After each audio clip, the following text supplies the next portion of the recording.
So first of all, shares are on their way back up. Listeners fell, but listener hours went up. How do we make sense of that? Yeah, it's kind of good news, bad news. I mean, we've been signaling that we expected to be flat for a while, and really we're surrounded by sort of a glut of these free on-demand services that we can't sort of directly compete with yet. We're on our way to do that. We're building new products that are going to address that. But I think the growing engagement is a really positive signal for us. So our core listener base listens more and more. We just crossed the 24-hour-a-month threshold. And that's a reflection of sort of product improvements. You know, our team has grown, more distribution. So we feel really good about the core product and can't wait to offer this sort of more complete marketplace to really compete. You've got a plan to quadruple sales to $4 billion by 2020. But revenue growth is decelerating, and now we're seeing listeners fall as well. Why should we trust your plan?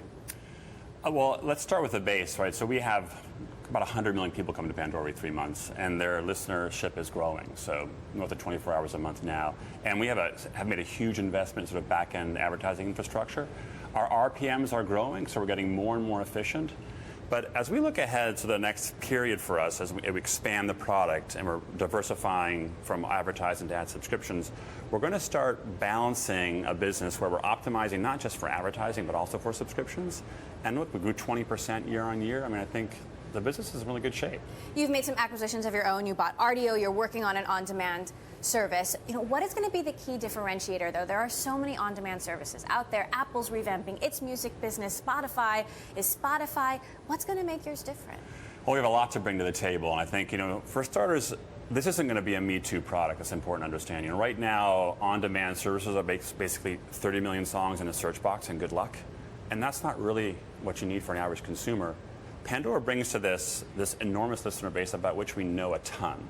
So when you come to Pandora's on-demand service, we're going to be able to curate that and make the on-demand experience kind of as easy and intuitive as we made radio. So the music will kind of just magically appear in your service, and it'll be easy to use, which I think is the biggest problem that needs solving right now. So a lot of data, a huge audience, and an ability to deliver a product that's going to be very differentiated. Do you plan to have some sort of like limited tiered system that would keep users engaged with the radio product? Yeah, so again, you start with this foundation of 100 million people who listen 24 hours a month, about whom we know a ton.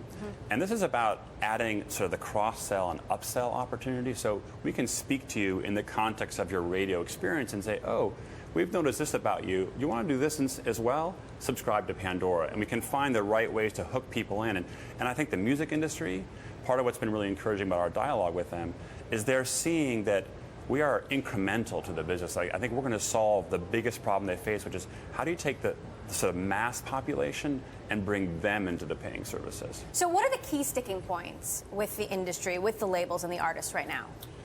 I actually wouldn't say there's key sticking points. I mean, we feel really confident based on the progress of the last few months that there's a great win-win to be had. You know, ultimately, part of what's taking a little time is we didn't come in and want a cookie-cutter deal that has come before us. We want to offer sort of a more sort of considered product that requires additional features.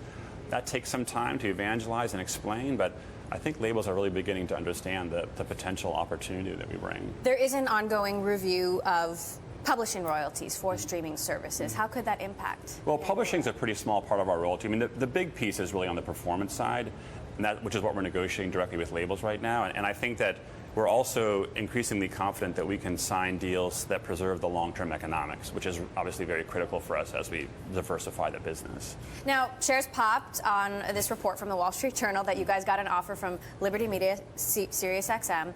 What really happened? Well, I can't speculate. We never have speculated on those rumors. I mean, as a CEO, my job is to look after long-term shareholder value, myself and the board. That's the lens through which we make all of our decisions. But look, we have a very strong core business. It's growing healthily. And again, I wish I could show you the product right now that we're going to launch later this year, but it's going to be something else. And we're bringing so much to that product that I think we're going to really reinvent the space. And I know this is a question you've fielded many times over the years. I've asked you this question many times, but are you open to the offers that cross your desk?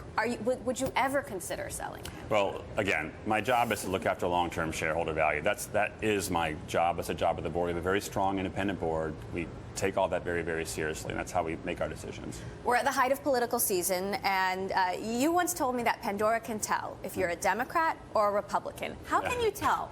Yeah, if you combine your zip code with the style of music you're listening to, we can predict your political affiliation with a 90% accuracy. So it's an amazing platform for political advertising. And we see spending on Pandora from local county supervisor races all the way through presidential. It's amazingly effective, the targeting. So we have a very strong political foundation. It's kind of the right product for it.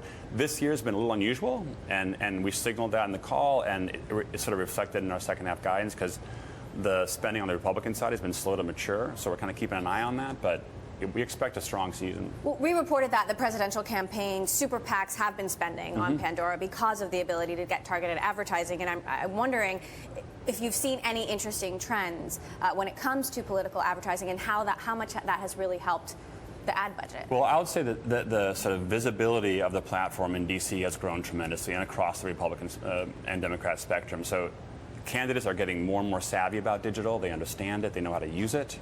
And so it's a tailwind for us from a revenue standpoint. You've said half of radio listening occurs in the car. Yeah. What kind of traction are you seeing in the car in particular? A lot. So I think north of 190 models now have embedded Pandora functionality. I think about 19 million unique activations in the car. We're looking for the arrival of the connected car. We're all waiting for that. It's not really here yet. Yeah, not yet, but the day when you get in the car and turn it on and Pandora starts playing, When you get to that point, I think it's a whole new ball game for us. So we're kind of lockstep with them as they develop their technology, sort of helping being part of that development actually.